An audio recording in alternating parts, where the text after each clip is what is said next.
गुजारिश करूँगा आली जनाब मौलाना सैयद सफ़ी असगर साहब क़िबला की खिदमत में कि वो आएँ, मुख्तसर से तकरीर फरमाएँ, बावाज़ बुलंद नारे सलवात। औज़ु बिल्लाहि मिनश्शैतानिर्रजीम, बिस्मिल्लाहिर्रहमानिर्रहीम, अल्हम्दुलिल्लाहि रब्बिल आलमीन, वस्सलातु वस्सलामु अला मुहम्मद व आलिहि ताहिरीन, व लानतुल्लाहि अला आदाइहिम अजमईन। सरकार अमीरुल उलमा, असातिज़ाए किराम और तलबाए ज़वील एहतराम, बहुत अहम मौका है। ये मौका तो वो है कि बहुत कुछ कहने को और बहुत कुछ सुनने को दिल चाहता है।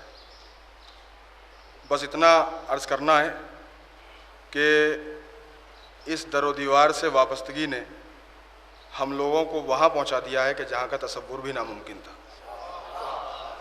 मौला का करम है कि सारे हिंदुस्तान में तबलीग दीन के हवाले से जाना होता है और जहाँ तारुफ़ होता है तो कभी ये शर्मिंदगी नहीं होती कि आप किस इदारे से आए हैं। जब ये तारुफ़ होता है कि हमारा ताल्लुक़ नाज़मिया से है तो आप यकीन करें बुज़ुर्ग भी खड़े होकर एहतराम करें।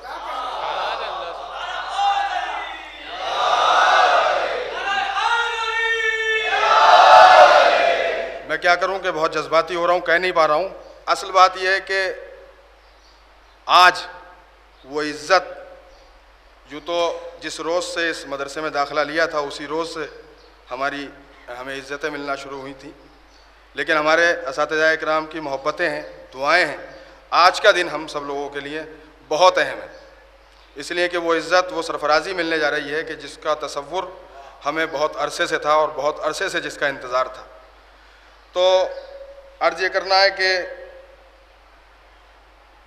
अमामा सर पे आ जाए और हम मुतमईन होकर बैठ जाएं कि अब हम भी साहिब अमामा हैं, ये शायद हम लोगों की गलतफहमी होगी। मैं अपने छोटे भाइयों के लिए अर्ज़ कर रहा हूँ और मेरे कुछ बुज़ुर्ग भी होंगे, भाई हसन मेहदी साहब तशरीफ़ लाए हैं, कि अमामा रखना काफ़ी नहीं है बल्कि इस लिबास का लिहाज रखना और इस लिबास के वक़ार को बाकी रखना ये सबसे अहम है।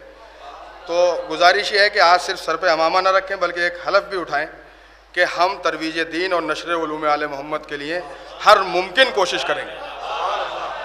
और सबसे अहम कोशिश ये होगी कि ज़ाहिर है कि हमारा काम ये है, हमारी ज़िम्मेदारी ये है और वालिदैन ने हमें भेजा ही इसलिए था मदरसे में कि हम नशर उलूम आले मोहम्मद का काम करें और तरवीज दीन की ज़िम्मेदारियाँ अपनी औकात भर, अपनी हैसियत भर संभालें। लेकिन आज के बाद इन ज़िम्मेदारियों को बहुत अच्छी तरह से महसूस करने की ज़रूरत है। हम बहुत शुक्रगुज़ार हैं सरकार अमीरुल उलमा के कि उन्होंने हमें इस काबिल समझा है, वरना हम इस काबिल नहीं हैं कि ये पाकीज़ा लिबास, ये लिबास रसूल हमारे सरों पर हो। लेकिन एक तरफ ये भी फ़ख्र है कि जब हम देखते हैं कि नामालूम कैसे कैसे लोग इस लिबास को पहन के आते हैं तो हम तो फिर भी उस मदरसे से फारिग हैं कि जिसका वक़ार यहाँ भी है और नजफ़ में भी है। तो मैं वादा करता हूँ अपने छोटे भाइयों की जानिब से, इसलिए कि सबको यहाँ आने का मौका नहीं मिलेगा, तो मैं अपने तमाम साथियों की जानिब से अपने असातिज़ा के सामने ये वादा करता हूँ कि इंशाअल्लाह कोशिश ये होगी, गुनहगार ज़रूर हैं लेकिन कोशिश ये होगी, और हो सकता है कि दौरान तालिब इल्मी हम लोग नाफरमा बरदार भी रहे हों, लेकिन हमारे असातिज़ा ने हमेशा हमें माफ़ किया है, इंशाअल्लाह आइंदा भी माफ़ करते रहेंगे। लेकिन आज के बाद ये कोशिश है कि कुछ भी हो जाए, हमारे खून का कतरा भी बहने लगे, लेकिन कभी नाज़मिया के वक़ार पर हर्फ नहीं आएगा। और इंशाअल्लाह जहाँ जहाँ तबलीग के सिलसिले में जाना होगा आपके पास वहाँ से खबरें आएंगी कि आपके मदरसे का पढ़ने वाला हमारे यहाँ तबलीग के लिए आया था। हमें बहुत खुशी है कि आपने ऐसे ऐसे मुबल्लिगीन दुनिया भर में भेज दिए हैं। आखिर दावाना अनिल हम्दुलिल्लाहि रब्बिल आलमीन।